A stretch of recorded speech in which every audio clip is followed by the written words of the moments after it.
Voters in Croatia are going to the polls to determine who will be their next head of state. The second round of the country's presidential election is a runoff between the incumbent, Ivo Josipovic, and Kolinda Grabar-Kitarovic. Mr Josipovic won 38.5% of the vote, compared to 37% for Kolinda Grabar-Kitarovic, in a tight first round. The president is a largely ceremonial role, but the election is seen as a key test for the main political parties. The polls opened at 7 o'clock local time, 6 o'clock GMT. Mr Josipovic, a 57-year-old law expert and classical composer, was nominated by the governing coalition.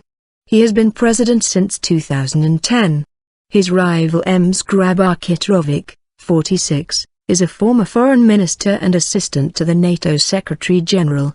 She was nominated by the centre-right opposition party HDZ and would become the country's first female president if she beats Mr Josipovic. The BBC's Guy Delorney says Mr Josipovic has been so popular for so long that it seemed impossible he could fail in a bid for re-election, but he goes into the runoff with the result anything but certain.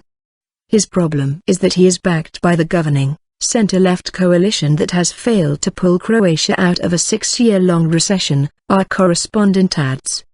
The country, which became the newest member of the European Union when it joined in July 2013, has an unemployment rate close to 20%. The Croatian president has a say in foreign policy and is head of the army, but running the country is primarily left to the government. Mr Josipovic is proposing constitutional changes in a bid to solve the economic crisis, including increased powers for the president.